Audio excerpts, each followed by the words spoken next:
and complexities. Understanding systems and schemes through awareness and social reconstruction becomes expedient. They never told you how you offended them? I'm not on trial, so I can't go before Join the radio man, Edmondo Bilo, on State Affairs for local and international politics, security, extensive economic analysis, interviews, and world power play. Nigerians must choose the path they want to follow. Follow the same looters and sponsors of violence who control the political structures or encourage the formation of a new leadership team. Be a global citizen and join the radio revolution on State Affairs. State Affairs with Edmond Obilo. Radio just got deeper.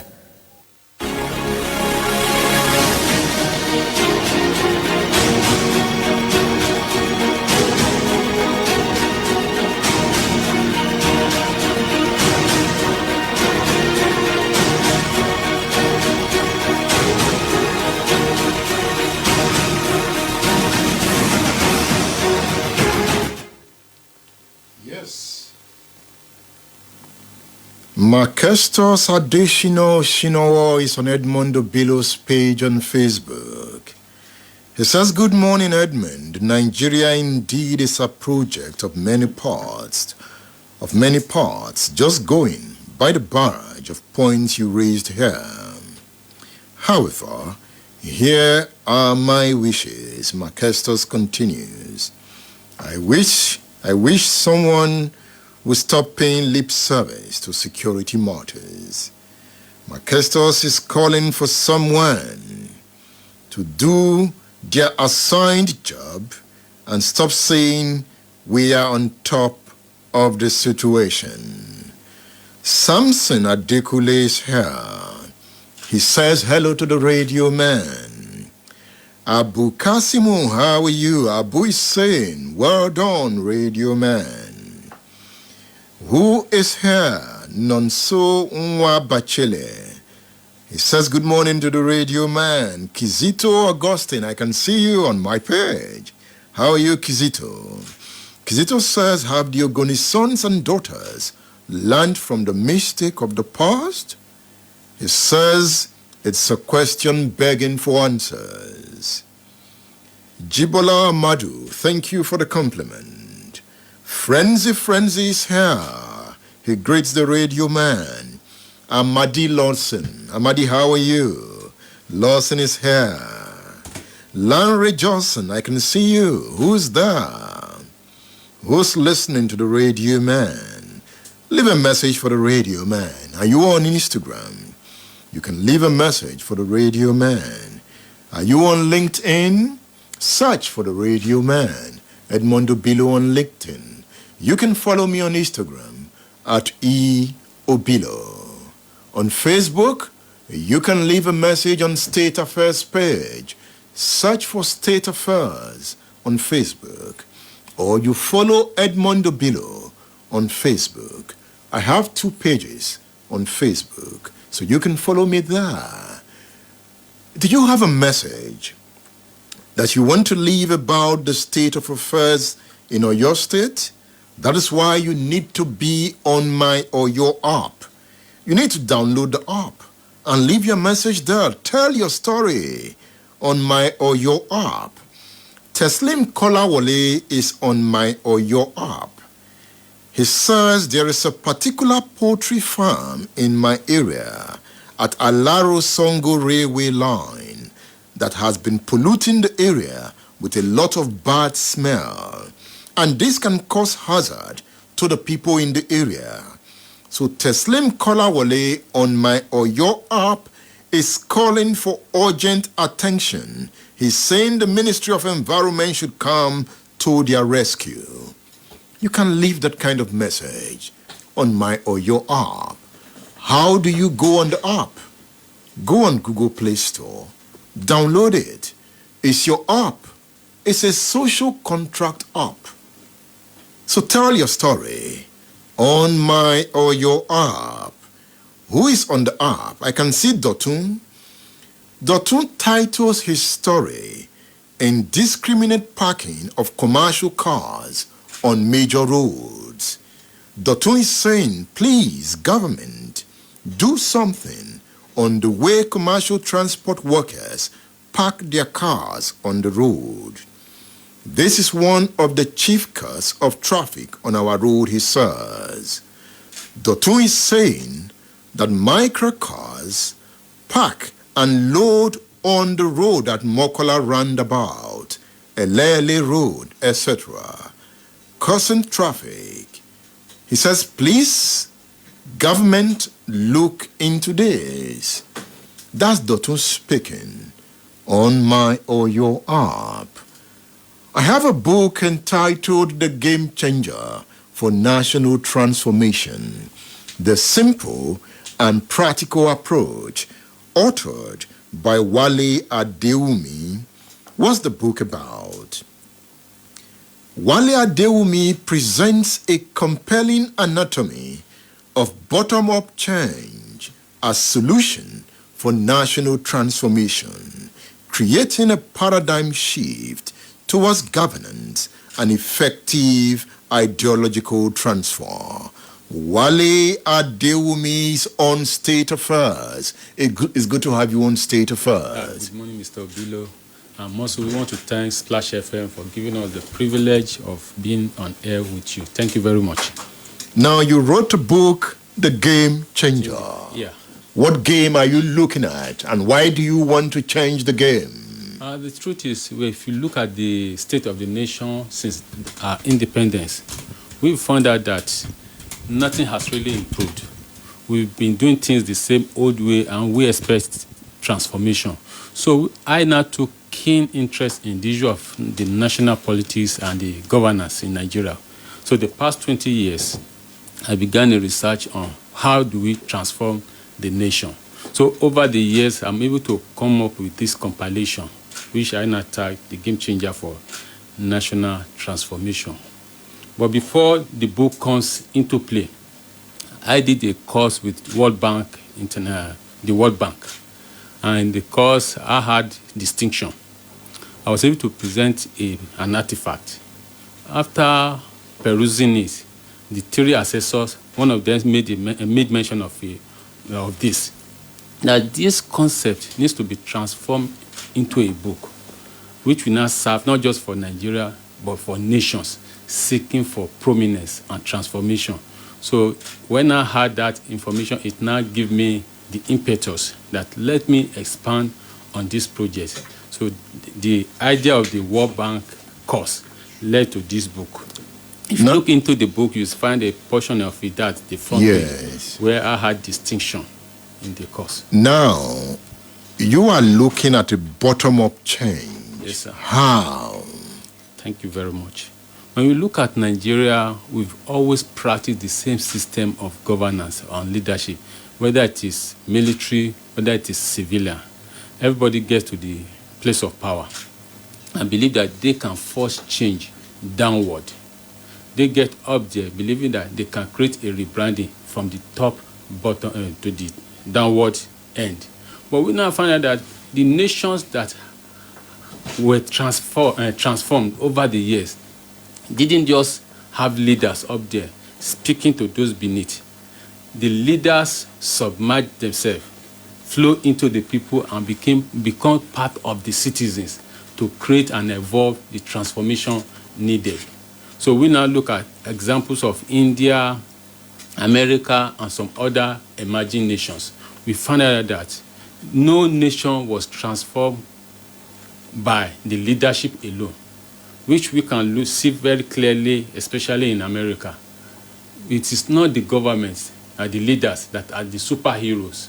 You see, in the economic end, we have great men like Jeff Bezos, what do you call this? The name Bill Gates, and so on. So what do you call it? Elon Musk? When you look at these people, they are champions in their own field. When we take the field of sport, they have their own giants there. So what we have in such environment is that they have been able to evolve a new thinking mindset whereby everybody plays game at the top. So it is no longer the government trying to enforce a change. Everybody have been rallied. What makes that different from what we run here? the difference there. Yes. The difference we have there, let's look at it this way, is we can call it this issue of ideological transfer to the citizens. It begins in the days of their independence. They were very fortunate to have a different kind of leaders. Men like Jefferson, Franklin Benjamin, and other people. Livingstone, I think there are about 5 of them, and some others. They were able to come together and create a document which we called Declaration of State for America. So based on the concept in the document, they were able to tell the whole world that the government is not about the leader, it is about the people. So the same ideology were transferred from generation to generation. If you look at the last election that took place in America, we find out that it is not about the state actor having monopoly of power. Everybody have power to contribute to transformation. Don't we have that similar system here? Is there a state monopoly of power? In Nigeria? Yes, because we have our stars too. When we look at it very well, I think I want us to go back to the pre-independence, looking at what the Western world transferred to us as leadership structure. It is not the same thing the United Kingdom or America are playing. We could have democracy in Nigeria. It is not the same kind of democracy we practice here that Americans are practicing. But their democracy evolved, like ours is evolving. I wouldn't want to agree. Because there were times in the United States where if you were poor, you would not be able to vote, where women could not vote. So they evolved their democracy. They evolved their democracy, but they have what we call a tenet, a principle. They had a template. A template, exactly. Or a tenet, a principle, or a blueprint, whatever name we want to call it. Definitely, we are not saying that Nigeria will get there overnight, but we build on principle. Let me give you an example of my personality. I'm an evolving being. I've not yet arrived there, but the blueprint upon which I lay my life will determine whether I will achieve all I need to achieve in life. So in the same way, when American state was created, 1760, I think it was in 1776. 1776. Immediately, they were able to create a document to guide all parties. You are talking about a Declaration of Independence. Of Independence, exactly. Now, when we look at it, in their declaration, there are coded words that the smallest state should not be disfranchised or cheated out of the game. That any group that comes into play to join the United States should be given fair treatment. So within their value, we have equity, equality, honesty of purpose, and absorption of any group. Is that what we lack here? That's part of the things we lack here. But our Constitution gives us that right. Of equality, human rights. We have it in our Constitution. We have it in our Constitution, but the game we are playing out there isn't aligning with what we have in the Constitution. Let me give you this example. So we have some issues coming up of recent in Nigeria. Example is this issue of Fulanization. A group of people in the nation tells the federal government, our land is being desecrated. This and this is happening. The normal thing under such a government is to pick on the issue. Because the western part of Nigeria are complaining. You look at the issue. You don't now enforce yourself on those set of people. By enforcing yourself, because like I heard that the president was saying something that they will enforce a grazing route through the western part, even if that has been in the document, maybe in this 1960 Gazette. We need to look at it. Once these people are complaining and their rights are being affected, we need to give them consideration and give them leave of passage to operate the way they want. What about if the Fulani is saying, I want to go back to the roots? That is the complaint of the Fulani. Why the complaint of the Yoruba? I don't want you in the roots. How do we build consensus? the first thing I believe we need to look at, based on human rights, somebody's rights stop where another person's right begins. Once somebody is affecting the other one inimically, in the negative way, we need to look at it. Somebody is complaining that certain people are raping their wives, they are killing their people, which is with records, entering a land overnight and killing some souls.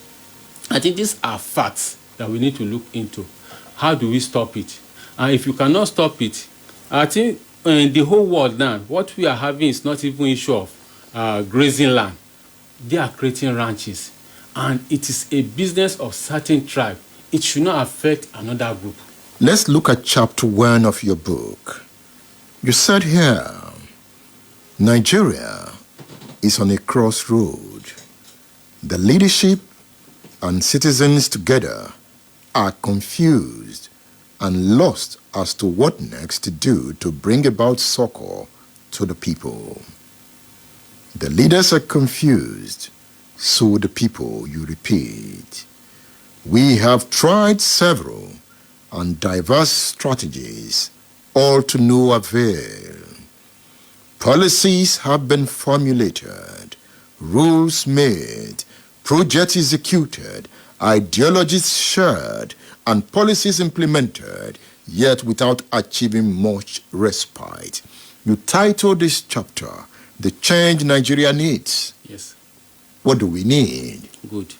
You know, when you look at the Bible, we were talking about the simple strategy for transformation. The first thing we need to look at is what is governance, government, leadership in Nigeria. What does it portray? What's the picture? And how do the people of Nigeria, how do they think? So once we can take care of that area, I think we will be able to solve a lot of problems. How do we take care of it? That's the area I'm going. So the first thing is we will look at the issue of the mental development, the script that brought us so far. That's the area I'm looking at. The first thing is the average Nigerian believes that the government owns all the solution. But the evolving economies all over the world don't repose such power to the government. But I don't believe government owns all the solution. I believe I'm a stakeholder. Yeah. So I'm playing my role. You have the right mindset. I'm talking about the average. You know, when I say average Nigeria, it doesn't mean that we capture everyone. It's an absolute statement. Average means that when you bring in about 90%, 100%, about 70%, 80% believes that until I get into government, until I get a contract from God, until somebody connect me to somebody in the government. So that mindset creates an ineptitude in individual's mind, because human being is created in a way that you believe that you can forge ahead with yourself. So the point you are making is that take ownership. Yeah. You are in charge of your life. Of your life, of your destiny. And you can use your life to affect your community. In a big way. So arise and shine. Let me give you this example. When we started out as the Game Changer team with some of our projects, we were nobody. When I enter Ibadan, I enter with maybe just a bag and nothing more. But I believe that I can enter any place I want to go to. I can meet with anybody. I think so far I've met with various kind of individuals. And what propelled me to that level is the mindset I'm carrying. It is because I have this copy of book that you're able to invite me that I should come around. The government did not sponsor the publishing of the book. And we have other projects we are carrying out. Even in schools, we have some projects we carry out. Some people even ask us, who is sponsoring you? You know, Nigerian system, until they know they can use you. Or there's a way they can corner you. They won't give anything. But the little we have, we're able to create some effect. That sometimes people are like my friend when we were out there. I was telling that sometimes when I'm on air, some people think this guy is a big boy. He has so much money. They won't know that that guy is like the next neighbor who is trying to make the best use of his destiny to affect his world. But you should have money. You should be rich. You are a game changer. Are you not? I'm a game changer, yeah. So create it for yourself. If you don't want to be rich, let's go this way. Value create wealth over time, but we need to follow the process is a procedural system. This is one of the things we want to correct in Nigeria. Getting rich quick, overly centralizing fund are the problem, the bane of national transformation, whereby everybody believes that whatever I'm doing now, it should lead to wealth. But Mark Zuckerberg got rich quick. Let me explain that of Mark Zuckerberg. Maybe you understand this. Elon Musk, quick. Good. Let me explain the two of them. You will understand it. Let me start with Elon Musk. If you read this story of Elon Musk very well, Elon Musk is about my age. He has failed several times until 2013. One of the projects he spent about billions of dollars was going to crash. One thing we need to understand is that... Where did he get those billions of dollars that failed? No, before he got... Is it about getting rich quick or getting rich well? No, I still want to explain theirs before we move on. We have certain individuals, they are one in thousand, millions. They were able to get the process right faster.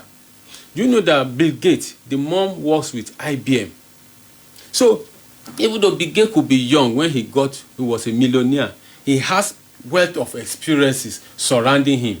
Mark Zuckerberg had no wealth of experience. He was just a schoolboy. Yeah. He just discovered something and he clicked. And let me explain his also. The idea that Mark Zuckerberg discovered wasn't his in the first place. It was the university, Harvard. He was attending Harvard University.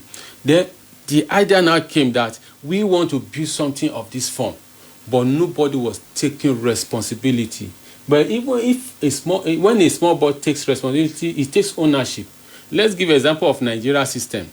If Nigeria continues to fail as it is going, if it's a young guy that's able to rally people to the right cause, he will move fast. Am I communicating, sir? Yes. So, in the same way, once in a while, there are opportunities that even when a 10-year-old child pick on, he rise very fast. Like example is this singer, he's American. What's his name? You can go ahead. Not Bob Marley, but no, not Tupac. Let me just continue. The most popular R&B. Michael Jackson. Michael Jackson. It was around age of 10 that he was discovered. But even amidst that, his managers were grown-up people. So the wealth of process was to the people around him. Is that type of wealth is different from just a young boy who is a yahoo boy who just goes somewhere and swindle people. There's no foundation to that wealth. But the American economy that you even recommend, there were mafias who made big money from illegal deals, later transformed themselves, invested legitimately, and boom. One thing about we have not arrived at a utopia society anywhere. So when we are using a nation relative to the other, we are looking at their level of development. I'm making a point that crime is also a source of wealth. Crime could be a source of wealth, but once value is not being transferred, it will choke the system over time. Even crime, the wealth from crime can be transferred to positive. One thing I just know is that wrong cannot become right over time. You know what? Let me give this example. If somebody commits crime and he's able to transfer it to, let's say, positive way, you know what we are looking at? We are looking at the momentary effect. You know what is crime at a point? Sometimes is the opinion of those in government. No. At the point, what was crime 200 years ago is no longer crime. That's why I'm saying, when I began with this discussion, is that what we need to look at the value system. Transference of value, objectivity. You understand what I mean? Let's look at this issue of value. Truth is not relative. Is it not? Huh? Is it not? I'm not talking about fact. Truth is never relative. It's constant. It's just one truth. It's one truth. It's not about opinion. It's not opinion. So, for the fact that a nation... so, when we are making law, one of the reasons why American Declaration of States was able to stand the test of time is inherently there are many values within it. I'm not saying it's a perfect document, but there are inherent value. So when a mafia makes money and uses it for good, for the fact that he has breached the value system, it will have a trailing effect on whatever he is creating. Anyway, I am just interrogating, and let's not overdwell on it. No, we just need to move to chapter 4. Okay. Why government fails. You know, my role here is to interrogate, take you around the corner, Yeah, I know. and you make your point. Thank you. That's why I'm the radio man. Yeah, I understand. Okay. So let's go to chapter 5. Why government fails. But I'll still come to chapter. I want to bring out... Because we just need to go. We don't have much time. Much time, okay. So let's look at why government fail in this scenario. In that book, I was to bring out 2 areas. One is leadership. The other area is productivity. In the book, I was to bring out a scenario. Absence of light is what brings darkness. So why Nigeria is in this quagmire is because there's absence of something. The first thing I want us to look at is productivity, even though we are talking on leadership, because leadership causes the failure. Productivity is the absence. Well, people you say Nigerians' problem is corruption. I say the first problem Nigeria has is lack of productivity. Lack of productivity. The people are not using enough of their energies. So because of lack of productivity, it gendered into corruption. To what do we call all this? Boko Haram, banditry, etc. But if government creates roads, if government builds bridges, it helps productivity. And amenable environment it for helps productivity. Sometimes people will not remember. Nobody really want to be a bandit. Now, I also want to make the point that government has a role to play. The people can also look up to their government. But you know, this thing is we are talking about bottom-up change. Let's agree that we have the wrong kind of people at the corridor of power. I just want to make because sometimes when you say, because my daddy did not train me in school, because of that I want to become a bad boy, because my parents are this and that, that is creating... Why should your daddy not train you in school? Why should you not go to school? No, I want to use this as a scenario. No, he has a right to complain. Why should he not go to school? And let's now agree that the parents are not rising to their responsibility. That's the picture I'm presenting. The parents fail in their responsibility. Does not give the child also the right to fail in life. But it can lead the child on the road to failure. No, naturally. It can. That is the natural flow. Well, I'm just talking about a time comes where we cut the flow deliberately. The government, we agree, has failed in many areas, and they cannot shy away from it. The government of Nigeria has failed us. You know, when government fails, the state fails. I hope you know. The state fails, the people fail. But a time comes, the people begin to take ownership of their And that time is now. It's now. So, like the role I'm playing, we are taking charge of the system. We can rise. We can rise, with or without the government. Because... No, you have to rise and then get a good government. A good government. And we were discussing, before we entered the studio, that subversively or directly or whatever it is, the people gave the government we have in power all the power they are using. So, without the government, if we can raise our team, our own people, we can lead them into the transformation we want.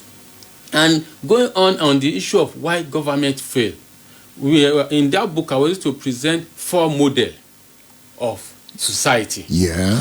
The first model there is a society where we have giant leaders and giant citizens. And we were to compare the different models and see how each one can evolve into a great nation. A giant leaders, giant followers or citizens, is the America is not yet at that utopia level, but we can use them as a good example. When you look at technology, they are there. When you look at entertainment, they are there. When you look at sport, when you look at every corner. So when you look at that system, the citizens have the mindset to take over the world. The Nigerian case is the dwarf leaders, giant citizens. No, dwarf. Is that not too harsh? No, it is not. That means in that case, once in a while, we have a giant dwarf leadership. It may not be at the federal level. I've noticed some of our leaders, when they first come to Nigeria, some of them, let's say, Harvard graduate, and they were fine. Like this mommy we put place a Ngozi Okonjo-Iweala. She's a giant. So any sphere she's ruling in Nigeria, she's a giant dwelling with dwarfs. She wants to bring out a project. They will say, Mommy, it doesn't work here in Nigeria.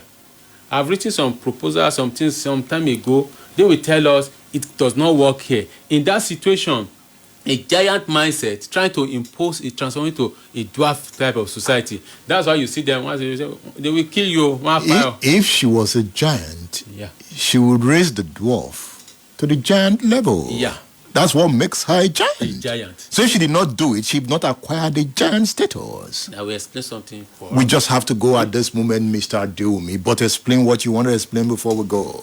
There's what we call system formation in every society and organization. In Nigeria's scenario, a giant leader, when he comes, does he have the power to create the new system? So what makes him a giant if he doesn't have the power? Now, we have different area of power. If she's not the president, she cannot influence certain area. She just have a localized end. Then she becomes president before she can acquire the giant status. No, for that Lee Kuan Yew a giant, right? is a giant. He's a giant. Yeah. Because he's Lee Kuan Yew.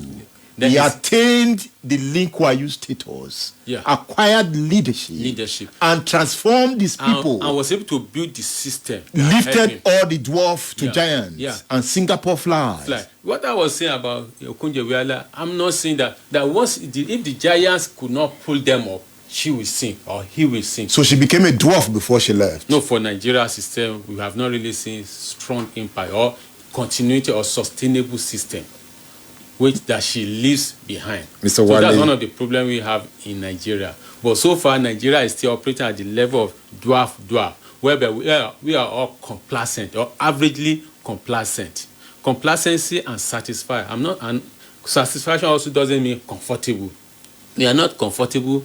There are stress, there are challenges in Nigeria, but we are satisfied and we are not ready to move on. When you go to the civil service environment, you see people, everybody is trying to outsmart the other one. So, and the rat race has to stop. We need to start doing things that are meaningful for Wale societal Adeomi, thank you for featuring on State Affairs. Thank you for giving the time. And this is indeed a hot seat. I'm feeling it already. Thank you. It's the very Radio Man's studio. You No, feel this is my shrine. much. When I had the impression to just call on you, and you're a wonderful man. Thank I you. didn't expect it. I said, Obilo just said, don't worry, let me go through. I will call you. I thought it was just a joke. Just say, come on Saturday. Someone said, he just called you 2 days ago. I said, we know that you are prepared for him. I thank God. Have I really done something? You are a star. Thank you very much, sir. I like your book. God bless you, sir. I recommend this book to you, The Game Changer for National Transformation. You will like the book. Written by Wale Adeomi, The Game Changer for National Transformation. The program is State Affairs on Splash 105.5 FM, the Integrity Station. I am Edmond Obilo. I'll be back after this break. Don't go away. State Affairs with Edmond Obilo is live.